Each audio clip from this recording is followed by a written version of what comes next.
Hey, it's Laura. If you're listening to this, you're not hearing the complete, unedited version of this conversation. If you want in on that, you can get it by becoming a TMST Plus member. Just head over to our website at tmstpod.com and click support. All right, enjoy the show.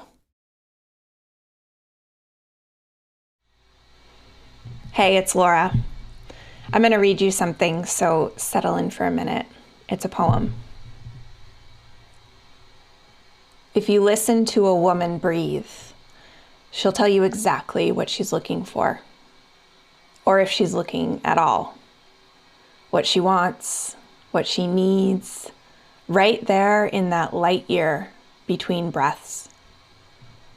She will draw you a picture so real, you can become a part of the very thing she desires, or choose to steal away before the dawn.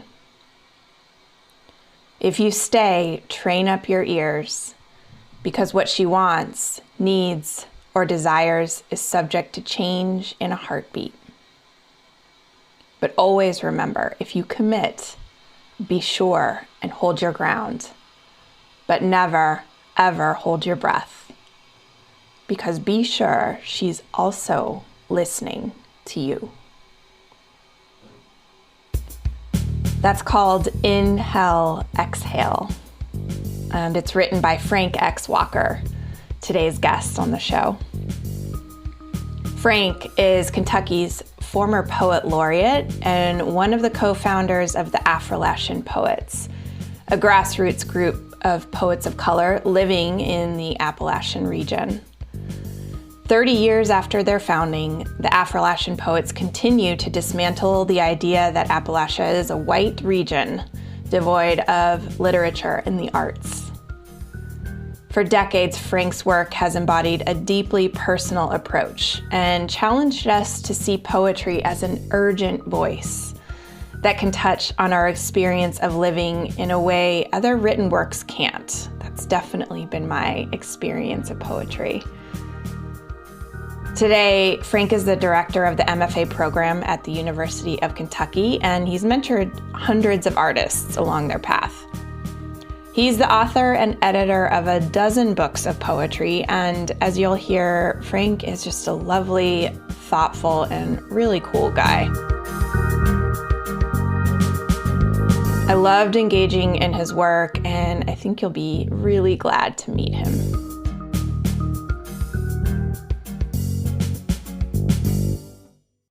Enjoy.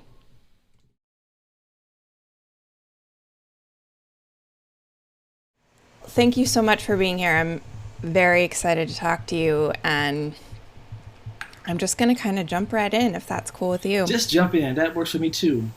Okay. So will you tell people what it means to be a poet laureate? What does that mean? I think it means different things in different places. In Kentucky, to be the Kentucky Poet Laureate, it means that a committee met somewhere and they had a long list of individuals who had been nominated to be the next Poet Laureate. And when the battle royal was over, your name was still at the top of the list. And it's not a paid gig. It's a lot of work, because the previous laureates had already laid a foundation of expectations from librarians. No matter where they are in the state, you might live 4 hours from that library, but a librarian might email you and say, can you come tomorrow and talk to our writing club at 6 o'clock? And expect you to be there. And they might add, we've had every previous poet laureate before you, so we're looking so forward to this. Don't be the one. Don't be the one. It's a big deal in Kentucky, And I think the literary community enjoys a lot of support from bookstores and English departments and writers at every level. And to have that honor bestowed upon you comes with a certain set of expectations, but it also there are a lot of benefits. For instance, the unexpected benefit for me was, when I drive into my hometown now, no matter which road I take in, there's a sign that says, "Home of Frank X. Walker, Kentucky Poet Laureate, 2013, 2014." And wow. So every time I drive in, I'm looking for that sign. My relatives do the same thing. Mm-hmm. I think everybody loves that sign except the ex-girlfriends who still live in town, and they have to see it. Right. It's like, him again. Him again. Can't get rid of him. And I think it says a lot about how our town values literacy, and not just football championships. To put it on a sign. So yeah. That never would have happened without the Laureate title. And it made my family so proud. Yeah. So that was another question I had. Were there a lot of artists in your family, and where did you get this? How did you become an artist yourself? What was the influence there? I would give it, well, first I would say it depends on how you define artists. I would say there were a lot of creative people in the family, and everybody expressed their creativity very differently. But the first recognized artist, at least for me, it was my mother. And it wasn't just what she could do in the kitchen with a potato, but she could serve every day and make us think it was a different something, mashed, fried, hash, baked, every day. But she also, while raising all of us, I remember her taking a home correspondence class in floral decorating. And she had all these materials, and she was making these little silk flowers and floral arrangements. I was probably still in 6th grade, going into middle school, and to see her start for this thing and come back at the end of the day, and there's a whole bouquet just sitting there, and it was gorgeous. I think that's how she exhibited her artistry. She wouldn't have said she was an artist if you looked at what she did with a sewing machine, but she made at least 3 wedding dresses that belonged to my siblings. And there was a certain period of our lives where the entire family, except me, were part of a Pentecostal church. And so the clothing was really strict as far as hemlines and length of dress and skirt, etc. She made all the clothes for all the girls and women in the family. And she made them look good. It didn't look like just an ugly long skirt. She would study,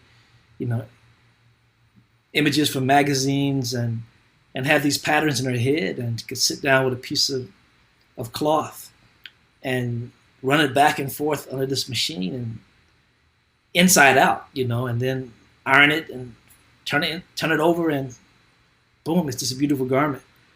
I think that absolutely was artistic, was artistry. Although she never claimed the title, she made being creative okay. Did you recognize that at the time as something?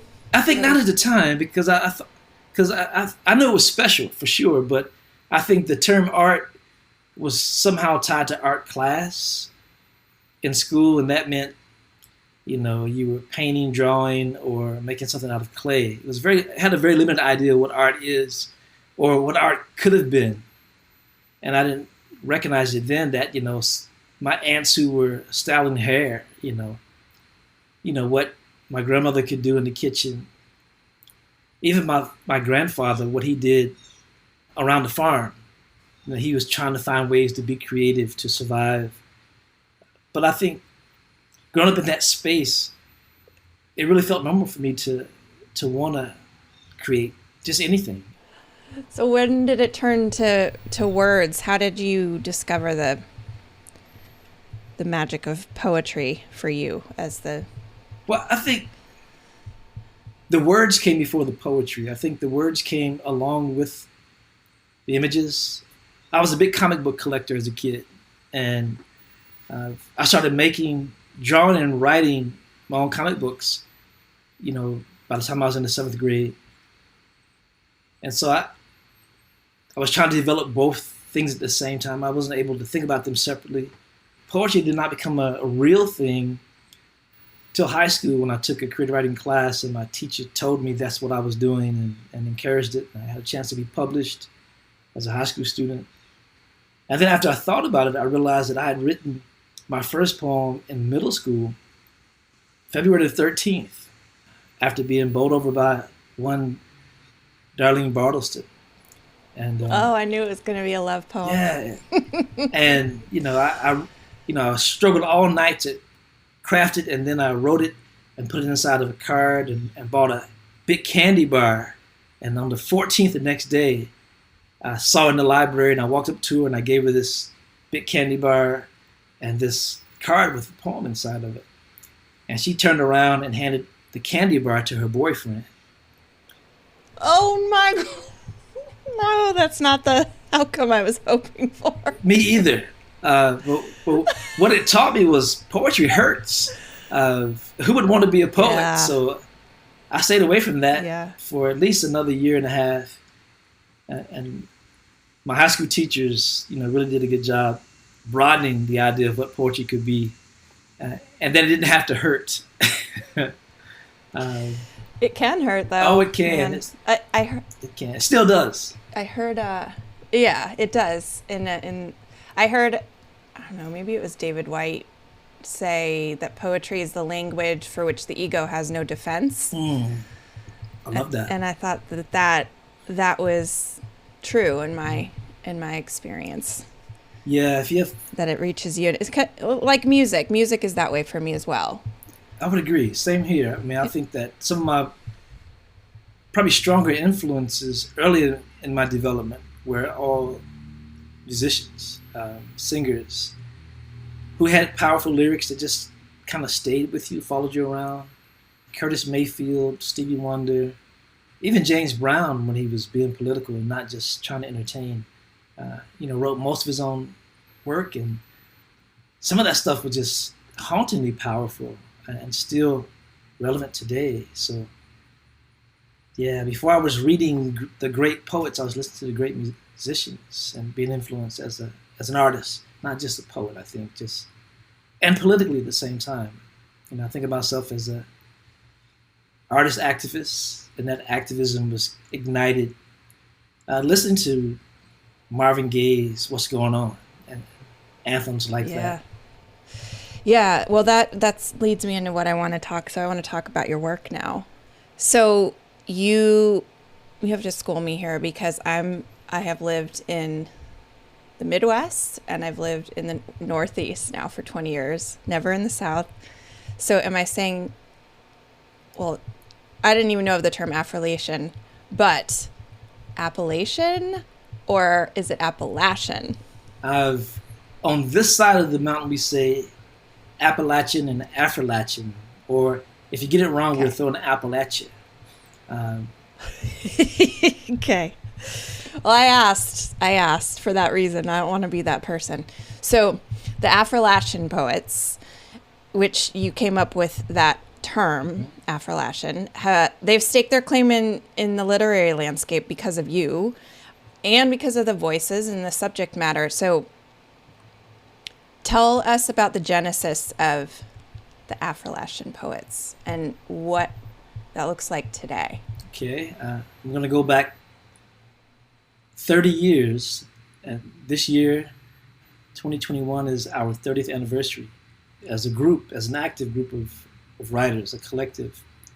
Back in 91, we were all getting excited about a major reading that was going to happen at the Opera House in downtown Lexington, which was a big deal to have a poetry reading or a literary event at the Opera House. This was a huge deal. And I'd never been in the Opera House. Most of my friends and fellow students had never been in the Opera House either. But right before it happened that week, they changed the name of the event. Originally it was celebrating the best of the Appalachian literary scene. But they invited Nikki Finney, who had been flown in from California to join the reading because she was also going to be joining the faculty at UK. And so they changed the name of it and took the Appalachian out of it. But nobody explained why. So that evening after the reading was so powerful, I went home and I pulled out my journal. And I figured I had to write something because I was floating from the event.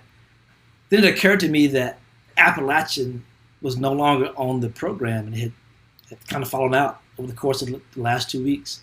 So I looked up Appalachian, and in the dictionary, it said white residents of the mountainous regions of Appalachia. And I was stunned to see that in writing, because my first question after that was, well, what do you call the people who live there who aren't white? Because I'd been traveling through the region and I had relatives in the region, and I knew there were people of color in the region, and to declare only the white resident to be Appalachian seemed, not only unfair, it meant that I could never be a great Appalachian writer because by definition, I was not white. And because I couldn't afford a therapist, and because I trust my journal more than anything, I tried to tease that idea out. Why did they have to make that declaration? But more importantly, what did people of color in the region and people who fit the definition, what did they have in common? Forget about the just kind of very thin difference between black and white, but the people I knew, I didn't recognize that much of a difference. And so the poem I ended up writing, tried to talk about the love of food, the oral tradition, the importance of music and family and storytelling. And it just got warmer and warmer. And then at the very end of that thing I was writing, I ended up writing, imagine being an Affrilachian poet. And I didn't think much about it. I just felt good about it. And we were already meeting on Monday nights. And so a couple of days later, I took the poem to our weekly gathering of bringing in new work and sharing and having it workshopped. And we were operating as a loose group, but we didn't have a name. We were just meeting every Monday night from 6 to 8. You and a group of poets. Of people who love words. Writers, poets, and, yeah. Okay. All beginning writers. I was probably the only English major in the group, but some were imagined themselves as hip-hop lyricists. Others just loved reading poetry. But we were kindred spirits, and we trusted each other enough to, to close the door and share this new work once a week. And they heard the poem and loved the word. And we spent a lot of time talking about the word and what it meant, what it could mean. And before we left, we agreed to name ourselves the Affrilachian Poets. And a lot of people, have been drawn to the definition that now appears in a lot of dictionaries that connects Affrilachian with African roots. But the Affrilachian Poets, when we were first named, were Puerto Rican, Asian American. We had Gurney Norman we made him an unofficial member. He didn't have to come, but we loved him so much, we wanted to make him a member. We weren't thinking about limitations. We were trying to think about the fact that the dictionary definition left people out. We wanted a word that included everybody else who were left out of that definition. And, that was 30 years ago. And we've probably added 35 additional members in that 30 years. Wow. That's the short version. I love hearing about the genesis of ideas. Any creative works. I love hearing like that, because I read that poem of yours with that line at the end, imagine being an Affrilachian poet, and I was like, damn, that's good. When I think of Appalachia, I consider it a white person's, white hillbillies. That's what I think of. And that's even portrayed in movies and books. So how does your poetry chip away at that? Poetry and art? Because I feel like that's been a decent part of your activism is telling that story. I think that's fair. And chipping away, maybe even taking off too big a piece at a time, maybe slowly dissolves, or maybe even just challenges preconceived notions of what Appalachia really is. But even in the ARC, the Appalachian Regional Commission definition and restriction of what is legally Appalachia, includes Pittsburgh and Birmingham. Wow. If you know anything about Pittsburgh, you know it's not all I white, do. first of all. No. You might even... Neither is Birmingham. Yeah. And then there's Birmingham, and you think about Birmingham and the whole civil rights history and struggle. I mean, it's all over television and books. So it challenges that notion. And if you actually look at the region and study the history of the region, it's even further deconstructed and challenged as an all-white space when you consider luminaries like Bill Withers, Roberta Flack, Nina Simone, Carter G. Woodson, George Clinton, Henry Louis Gates, T.D. Jakes. I mean, the list goes on and on. But you almost never hear those individuals, especially Carter G. Woodson, who's considered the father of African American history.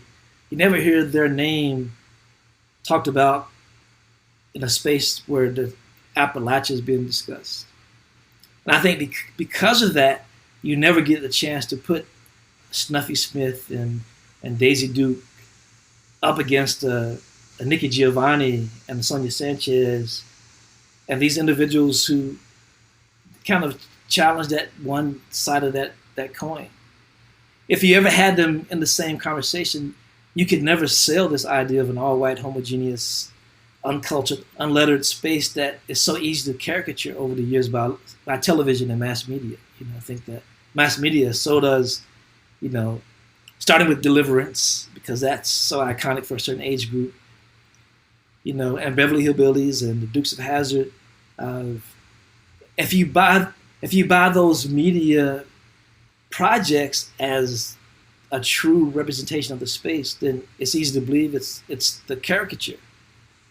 But you add the other names and throw in Negro League Baseball to that, throw in August Wilson's 10 plays. It doesn't hold up. And I think the greatest litmus test for me was Kentucky's a red state. But of 120, I think 24 counties, 67 counties had Black Lives Matters rallies or Breonna Taylor protests in the state of Kentucky alone. Similar thing happened in neighboring states that shocked people because they thought those kinds of protests or events could not happen in a space that they believed was an all-white space. And it wasn't just progressive white people. I mean, it was people of color who actually lived there and progressive white people who were saying, this is about justice and this is the side I'm standing on. And those conflicts, in some cases, fathers on one side of the street with guns and their children across the street with signs, protesting, trying to figure out how to negotiate that conflict, that generational divide, because their children, because of the internet, because of exposure, because of new information in their classrooms that their parents didn't get, saw the world very differently than they did, and definitely than their grandparents, and even different than a lot of their parents. So that for me meant that, we know we didn't start it, but we know we were part of retelling the story and getting people to look at the region very differently and making them comfortable with aligning themselves with something that was just about a sense of right and wrong and not with the color of their skin or what their parents believed or their grandparents believed. Yeah, you're just making me think that it goes back to, art has always played a huge part in civil rights movements and activism. And, if you take poetry, what I just said of poetry is a language for which the ego has no defense, but I think that applies to almost all art.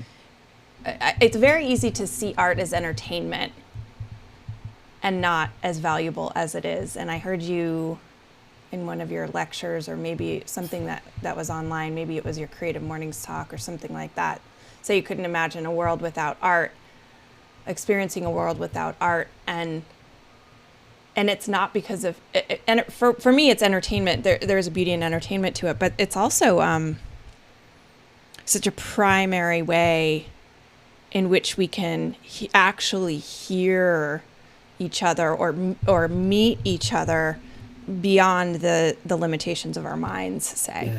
Yeah, I absolutely agree. Beyond the limitations of our arguments. I agree with that. There's something about an appreciation for an art form that draws different people to the same space. You both love dance. You don't even speak the same language, but there's something about that art that makes you more human and expressing your appreciation for it that makes you more attracted to somebody who also appreciates it.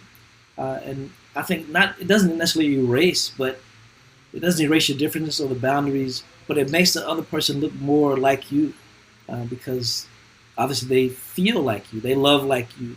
And I've seen art be used as a great kind of icebreaker for folks when the goal is reconciliation or trying to meet people halfway. Art is a powerful medium even for healing people. There's a lot of new studies and work being developed about using art to heal and change even the color of paint in institutions because it has an impact on how people feel.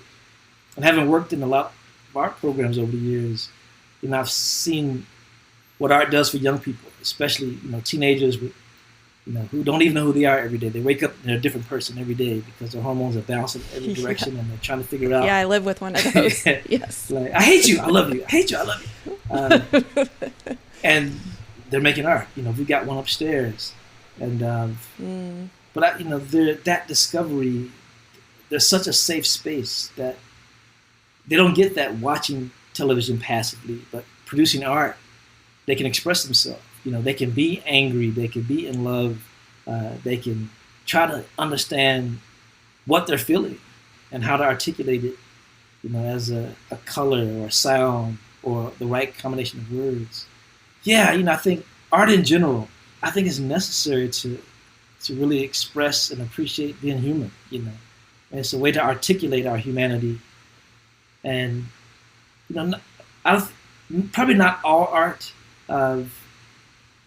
but most art has the capacity to reach people regardless of what language they speak, especially if it's visual art. Yeah. Music too.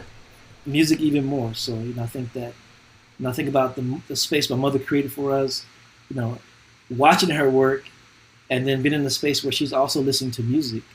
Music was a big thing in our house because we didn't have a television. We listened to music so closely that, we learned the songs and sang them together and something about singing songs together in a group context that really changed what music can do. By the time we got to the point where we were personalizing songs we all knew, then it became art. Would you mind reading from Affrilachian? It was hard to pick just one. Yeah. I know we have limited time here. I thought I would read that poem that we referenced earlier. I think it could stand on its own because we already kind of introduced it.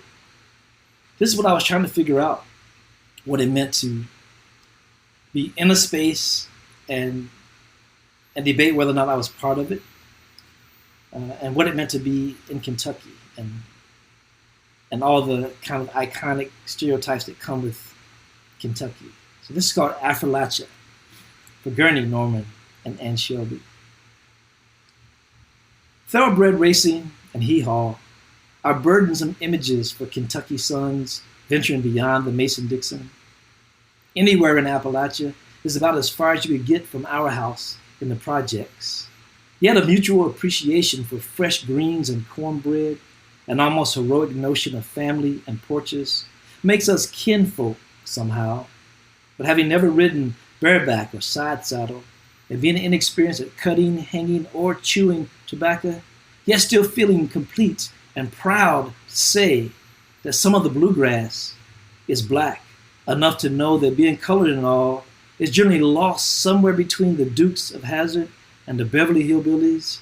But if you think making shine from corn is as hard as Kentucky coal, imagine being an Affrilachian poet.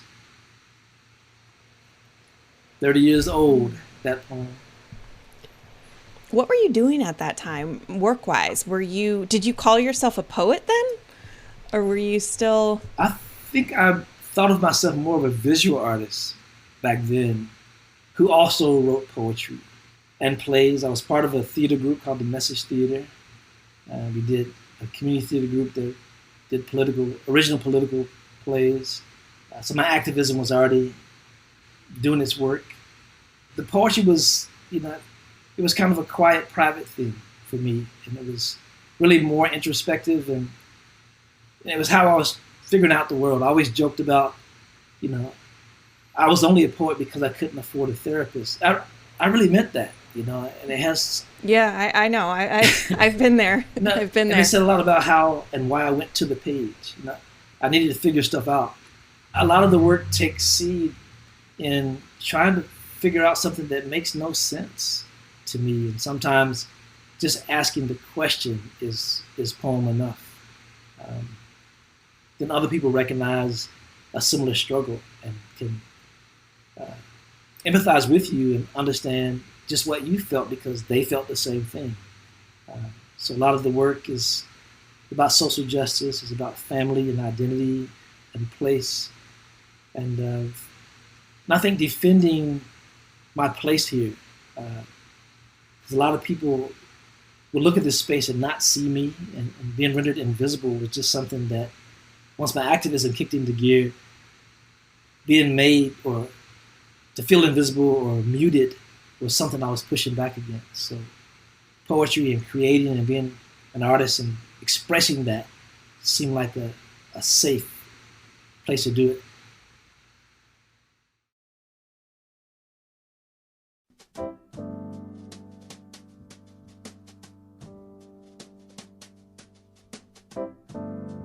Hi, I'm Michael. I'm the executive producer of Tell Me Something True, and I co-created the show with Laura. We built TMST and our online community with the hope of creating a sane spot on the internet. We're really passionate about the ad-free nature of this work. Our belief is that this project will work best if we're not hustling to keep advertisers happy, and we keep our attention on you, the TMST community. And this is where you can play a major role. TMST Plus is the membership group that helps to keep this podcast going. Whether it's through a monthly membership or a one-time contribution, TMST Plus members are vital to this experiment. As a TMST Plus member, you get to join Laura for member-only events, send in questions for the guests, hear the complete unedited interviews, and connect with other TMST community members. Sometimes we feel like we can't make a difference in the world. With a TMST Plus membership, you can be keeping this space alive and thriving for a one-time gift or for as little as $10 a month. You can find the link in the show description, and then please head over to tmstpod.com right now to support the show. And thanks.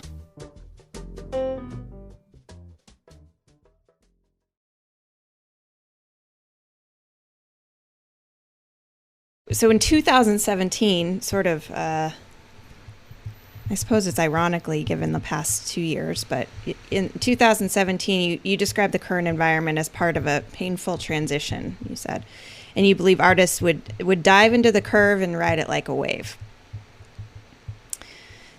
So how do you think that played out? What's happened in the past year in America?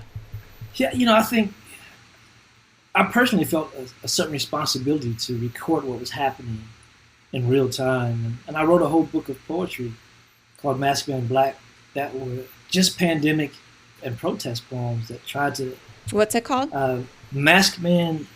These were poems that were written last year mostly, that started in April during National Poetry Month. Because so much was happening that was brand new. And the news was so depressing. My wife and I would fall asleep at night just talking about what we just saw on the news. And so I would dream about this stuff and then wake up with the same images in my head and same questions on my mind. And I could only go forward by going straight to the studio and writing something. And because it was also, by this time it was April and National Poetry Month, my friends and I, annually we commit to writing a poem a day for April. I decided I would just write about the pandemic. I wasn't thinking about a book at the time. At the end of the month, I was still writing about the pandemic because it didn't go away. It wasn't this kind of flash in the pan thing. It was increasing and getting more complex. And then when the George Floyd incident happened, everything got even more complex because these things were all now stacked on top of each other, and the news was even harder to watch. So I added protest poems to interpret what was happening on the news. And the thing I did different, usually I write in isolation, but because so many people were trying to ask and answer the same questions, I started posting early drafts of these poems on Facebook. And I didn't read the responses. I just wanted to share them with people. My wife was reading the responses, and she urged me to keep doing it, that people were appreciating, having a chance to use it as a springboard to dialogue about something that just happened in the news, or as this thing was escalating and we were figuring out, how it was going to impact our lives, being shut in or wearing masks. Every bit of that was brand new.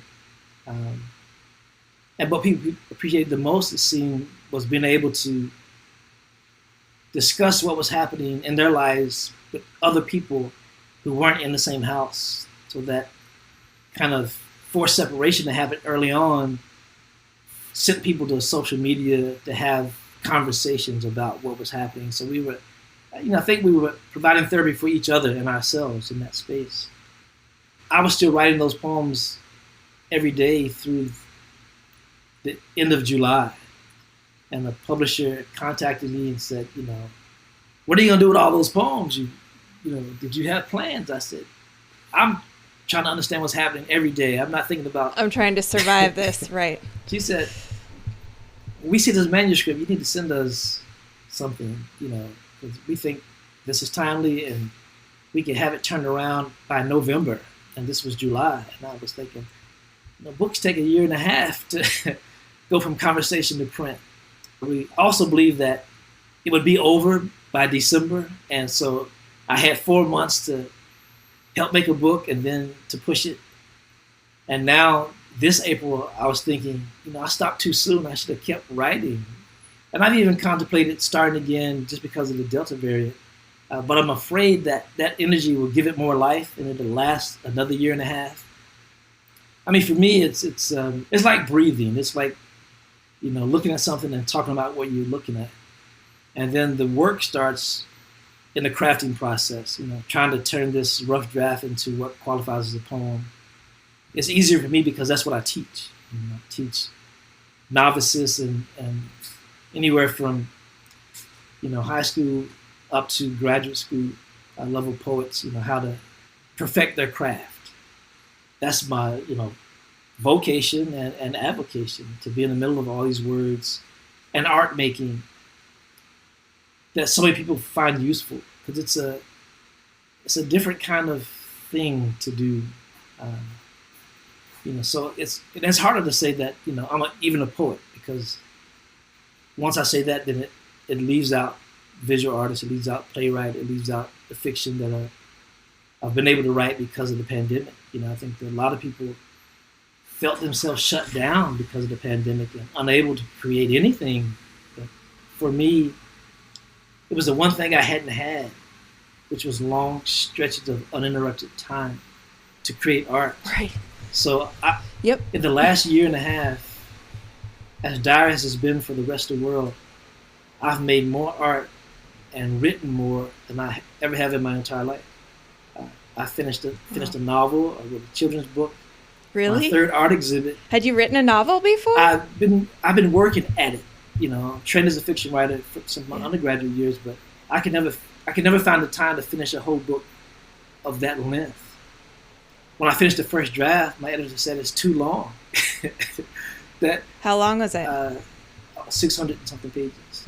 Did you write it during the pandemic, like through that period? And did the idea start before then, or did it all come together in the past 18 months, 2 years? It was, I would say this is a project that has been alive for 10 years. If not for the pandemic, it would still be just kind of inching along. Sitting there. Because for me, writing fiction requires long blocks of time that I never had before, because I've been so busy doing other things, administrating, raising children, teaching. So I want to ask more about the novel. Can you talk about what the novel's about, or is it like you can't do that right now? I'll tell you some things about it, so that nobody tell steals me my idea. Well, It's about two writers who don't know their father and son yet when they first meet. Oh my God, really? Okay. The son knows that this is his father, but the father doesn't know that he even has a son. He's been in prison for 20 years. The son is a college student who's writing, but he's been taught by the academy and he's only read the canon, and he has ideas about writing that are almost in conflict with his father's self-education about writing and what he should be writing. And it's set in a mythical town in Kentucky at the edge of Appalachia. Love it. That sounds like a pretty damn good plot, I have to say. You have a collection called About Flight that dealt with addiction in your family and the pain and the havoc that delivers, which is very close to my heart. All the work I do, and including my writing, is about that, my own experience and others. So can you tell us about that collection? Yeah, it was a pleasant surprise when I realized that it was a collection, that there were enough poems about the same subject I've been writing about forever, since I started writing. It seems like, let me go backwards. I'm one of 11 kids. 3 of my siblings are addicts. Only one is sober currently. And their addiction is not a recent thing. Their addiction, collectively, if you add up all of their stuff, all 3 of them, the sister's been sober 3 years. The 2 brothers, their addiction is now going into its 3rd decade, both of them. Which means that, we have, the rest of the family have raised their kids, have visited them in jail and prison, have been in the face of every part of their life, every stage of their addiction, from when we didn't know it was an addiction, when they were masking it and just borrowing money for more and more ridiculous reasons and never paying it back, until we were the last to know that there were problems because we were too close to it. And they were so good at masking it, I think. So I started writing poems 30 years ago about this experience. And it was hard then, and it wasn't, it was a thing that my mother was really squeamish about. I mean, she was very protective of the family. She considered herself my first editor. And there were poems that she read of mine that she said, "You are not allowed to publish this until I'm dead." And I understood that she felt that strongly, that she didn't want to have the conversation with other family members about those issues. She just, and I respected that, and I obeyed her. She's been on the other side for almost 15 years now. And at some point, maybe it was inspired by a jail visit, I started putting those poems together and saw that, there was quite a bit of work there. And I'd been visiting prisons and rehab centers around the state and in other states. It seemed like everywhere I went in prison, most people I talked to, especially young people in the juvenile centers in Alabama and Tennessee, all the issues for them that were considered criminal were connected to drugs, either from selling it or using it, or their addiction being treated like a crime. And so I wanted to do something, to have a product that I could give away. And so I submitted the work to a press, and they loved it. And my wife took a picture for the cover. We were very involved in the packaging of it. And for the first year, we basically just gave them away. When I would go to addiction centers, I would arrive with a stack of these books and just sign and leave them. And that was like a paycheck for me, because it allowed me to experience something good in a space that everything about this space had always tasted bad for me because of my siblings' choices and how it impacted the rest of the family. And the fact that they were still in it meant that I was still in it. And I wasn't looking necessarily to feel good about it, I needed to feel better, and to understand that there was something I could do, and I found that sharing our collective story was something that allowed other people to share their stories. And so when I would go visit some places, they'd have the book in advance, and then I got invited to even more spaces, particularly high schools that were separated from traditional school because these kids had gotten in trouble and were either somehow directly related to drugs. And then it became, this social program, and more than just poetry, and it was more than just poeting. It was almost mission work around that book, and I think I've purchased more copies of that book from the press than almost everybody else, because I still know that I need to give them away all the time. And sometimes I meet people at other places, and based on the question they ask in the audience, I'll say, I have something for you. Come see me after the reading. Or I'll meet a kid somewhere and I'll reach my backpack and say, this makes me think about the brother you were just talking about. Read this and share it with him. And it's been, I don't know how else to describe it, but it's been necessary, and it's provided some healing for me. My brother heard one of the poems and has since been convinced that everything I've written and write is about him. Oh boy! And I'm like, well, not quite, but so, and he's very proud of that. Yeah. And he's like, yeah, I have that. Your life is that interesting, but I can't stand that much pain. But it's been a good choice for me and us, and it just feels so good to just put that in people's hands. And even better when people contact me and ask, can they get 20 copies or 10, or can they get one sent to a certain prison or juvenile facility for their son or nephew or grandson or somebody's kid they know. And outside of those spaces, I rarely even talk about it. And I think part of it because it's so personal. But I love the poems in it. I love reading them. They read well. Some of them are very entertaining, particularly the one about my brother that recants his kind of pre-drug life. He was a Michael Jackson imitator, and he won at least 3 talent shows impersonating Michael Jackson. The dance, the singing, he could do all of that.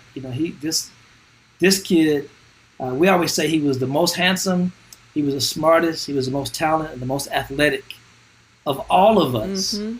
And drugs stole that from him. So will you read Domesticated? Yeah, you would find the most painful poem in the book. But, but since I've already set it up, I'll just say that my brother liked to blame me for his addiction. He liked to say that I had carved out such a place for myself ahead of him in school that he wanted so much not to be little Frank or Frank's anything that whatever I did, he would do the opposite or run from. So it's called Domesticated. He is methodical and patient until his hunger kicks in. Then he is relentless, extremely driven, obstinate, and almost always successful. I marvel at his resourcefulness, his improvisational skills, his ability to quiet the cold, pain, distance, rules, locks, family duties, and obligations. I envy that. I want to be that hungry in search of a poem. He is an architect of dreams. I am simply a construction worker with words. We both get up every day searching for something to open us up, something dark and lonely, something worth excavating, something that might free us both. He is a self-taught artist, part hyena, coyote, and wolf. I am simply the Academy's pet dog. Ugh. yeah, all that shared history, those poems just bring it right to the surface. I think for me, people asking me, how do you know when a poem is doing what it's supposed to do? If you feel something as a listener or a reader, I feel something every time I read it. It's almost like it just happened.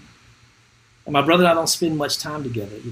We see each other at funerals and some holidays and hospital visits, but we have a hard time being in the same space.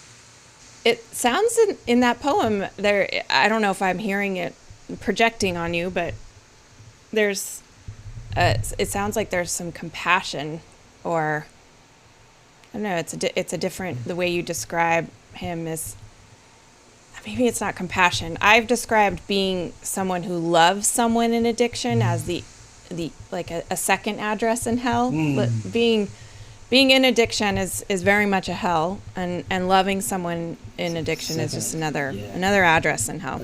Another kind of hell. Yeah. Especially if you love so much, you take on their responsibilities. Which almost everyone does. You have to do. That whole thing, what I heard is this maybe a screaming out from you about being a prisoner in that way, and also this sort of interesting compassion for his affliction or his addiction. And I don't know, there's a lot of layers in that poem. It's very layered. It is as layered as understanding addiction, because I think most people in the beginning, we think it's a personal choice, and there's a lot of anger. If you just make better choices, but then once you grow to understand how powerful addiction is, then that opens up a window for sympathy and empathy even. Mm-hmm. Yeah, well, that the upside, I suppose, is creating art out of that is a gift that you can transform that darkness into something that, like, you have been giving to other people. And man, sometimes it does take reading a poem or a piece of literature or seeing someone speak in the way that reaches you, and it can change the trajectory of someone's life, which has a multiplier effect. So, there's that. There is some lining in that. Careful to say sometimes some lining, because that's the truth. Sometimes some lining. That's true. Yeah, true. I've been around long enough to have. I used to think, I would say in my early recovery, I wanted to think that I did it, it was because of my efforts and my strengths and my will and my choices. And the longer I go on, the more I see it as not that. Mm-hmm. It's grace. And I've had to make choices, but I've had enough people die or just not make it, not get sober, and it just doesn't make sense. It's there is no logical reasoning to it, and that's just how it is. And there are a lot of things about the current COVID experience that is traumatic for me, because it takes me back to similar conversations and energy and situations that almost call it the same kind of thing. You see people in denial about whether or not a vaccine makes a difference, or that people are dying, everywhere, and they're still saying it's a hoax. I'm like, you don't. I understand that you don't believe, but I don't understand why you don't believe. Yeah, well, I think the feelings that you're feeling, it's being very out of control. Yeah. It's a total. We're totally out of control. Powerlessness is powerlessness is something else. Yeah. That's one way to say it. So I thought maybe we'd end on having you read from Last Will, Last Testament is a book, and that's the book of the birth of your son, as I understand it, with your father's passing. Yes. So we wanted to have you read Eclipse, but if there's anything you'd like to say about it. There's a lot I can say about this book, but I think that it was a really hard book to write. But because I was in this strange place with my father leaving the planet because of stage 4 cancer and the effects of chemo that seemed to make him worse. And my son on the way into the world, I think what sealed it for me was on the way to the hospital with my wife in labor, I got a call from home that my father was going to the emergency room. So the exit and entrance seemed like linked, psychically linked. And my biggest fear, because we were living in Washington, D.C. at the time, and my father was in the hospital in Danville, Kentucky, so 9 hours apart, was that they would not meet each other. And, so I made a decision that they had to meet each other. And they got to see each other twice. Well, almost twice. The second time, my father had already passed when we were at the funeral. But the first time, they spent about an hour together, while he was in his bed and trying not to look unhealthy. And it was such an interesting and difficult and challenging and beautiful moment. But I'd already started writing my way through the whole challenge. And then after he passed, I couldn't stop because I saw the impact on other members of the family. And not unlike the Masked Man Black, there was enough work there for a collection. So I wanted to honor both of them, the arrival and the exit with this book. And all of us are in this one poem called Eclipse. There are probably a dozen poems where the three of us show up at the same time. One of the things I appreciated about DNA is looking at my father's hands and looking at my son's hands and knowing that they both are smaller and larger versions of my own hand. Even our toenails and toes look alike. So DNA is a beautiful thing. So, Eclipse. This troika, a sun and a moon and a planet, 3 black Russian nesting dolls, a father, a son, and a man almost a ghost, the beginning, middle, and end of a complicated drama, gather here, smiling. It is not something spoken aloud, but the entire room witnesses them holding each other with the same starlit almond eyes, the same ringing, oversized hands. They all understand this rare celestial alignment will only happen once in their lifetime. Last will, last testament. I think we got to end there.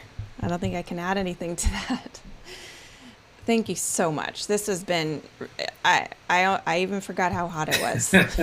So it's been really, really nice to have this time with you. I really appreciate it. I've enjoyed it as well. Thank you for your interest and for sharing your story too. So you made it easy to talk to.